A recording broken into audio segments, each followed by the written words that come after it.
नमस्कार, आप देख रहे हैं लाइव इंडिया न्यूज। दोस्तों, सुशांत सिंह की मौत को अब 2 महीने होने को हैं, लेकिन उनकी आत्महत्या की गुत्थी अब सुलझने की बजाय और उलझती जा रही है।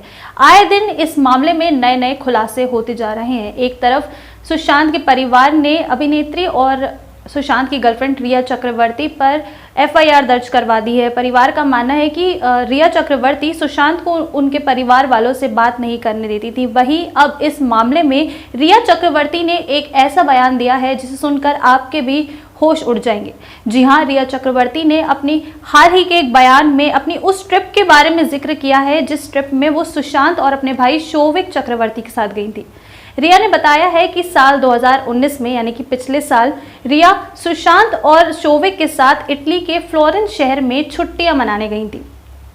इन छुट्टियों के दौरान हुआ एक वाकया ही रिया ने सबके साथ शेयर किया है। रिया चक्रवर्ती ने बताया है कि जब शोविक, रिया और सुशांत फ्लोरेंस शहर गए थे तब वहां एक ऐसी घटना हुई जिसने रिया को भी चौंका दिया।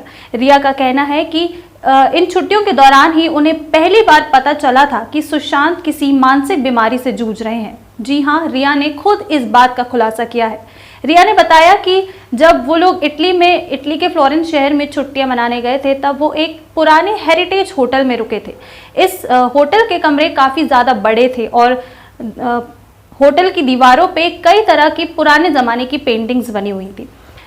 जब ये लोग यहाँ गए थे छुट्टियां मनाने तो सुशांत अलग रूम में रुके थे और रिया चक्रवर्ती अपने भाई के साथ दूसरे रूम में थी।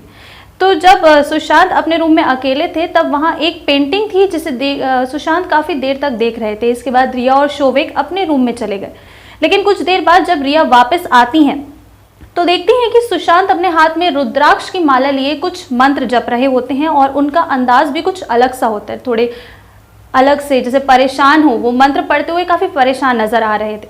रिया ने कहा है कि उस रूम में जो पेंटिंग थी उसमें एक राक्षस, एक सैटन, जिसे राक्षस कहा जाता है, अपने ही बच्चे को, अपने नवजात बच्चे को वो खा रहा था और उस तस्वीर को देख के सुशांत काफ़ी घबरा गए थे। इसके बाद जब सुशांत वो मंत्र पढ़ रहे थे, रिया ने उनसे पूछने की कोशिश की कि आखिर उन्हें हुआ क्या है, वो इतना अजीब बर्ताव क्यों कर रहे हैं। तो सुशांत का इस पर कहना था कि उन्हें उस तस्वीर के जो कैरेक्टर्स हैं वो असली में नजर आ रहे हैं। ये सुन के रिया के भी होश उड़ गए थे, लेकिन ऐसी स्थिति में उन्हें सुशांत का साथ नहीं छोड़ा और वो उनके साथ ही वहीं रुकी और उस रात शोविक और रिया सुशांत के साथ उन्हीं के कमरे में सोए।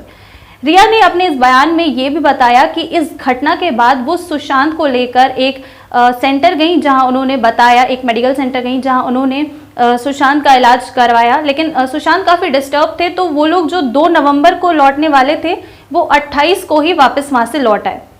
रिया का कहना रहा कि इस ट्रिप के बाद जब सुशांत वापस आए तो वो काफ़ी ज़्यादा परेशान थे और उनकी हेल्थ पर काफ़ी नेगेटिव असर उस चीज़ का, उस घटना का देखने को मिल रहा था। इसके बाद से ही रिया लगातार सुशांत के साथ रह रही थी, लेकिन कुछ टाइम पहले, जैसे कि सुशांत ने 14 जून को आत्महत्या की, उसके कुछ समय पहले 8 जून को सुशांत ने ही रिया को कहा कि वो वहां से चली जाएं क्योंकि उनकी मेंटल हेल्थ का असर रिया पर भी पड़ रहा था। इसको देखते हुए रिया को सुशांत ने वहां से भेज दिया अपने घर से और कहा कि थोड़े टाइम के लिए मुझसे कांटेक्ट में मत रहना। और इसके बाद ही खबर आती है कि सुशांत ने आत्महत्या करके अपनी जान दे दी। इस वाक़े के बाद ये तो साबित हो गया है कि सुशांत की जो तबीयत थी वो कहाँ से बिगड़नी शुरू हुई, लेकिन अभी भी इस पर विचार करना बाकी है कि जो रिया ने बताया है, ये जो घटना हुई इन छुट्टियों के बारे में, जो काफ़ी उनकी प्राइवेट छुट्टियां थी, अपने भाई के साथ और सुशांत के साथ रिया गई थी, क्या रिया की इन बातों में काफ़ी सच्चाई है? क्या वो सच कह रही हैं? क्या वाकई में सुशांत ने ऐसा कुछ देखा था और इसके बाद से ही उनकी तबीयत बिगड़ना शुरू हो गई थी?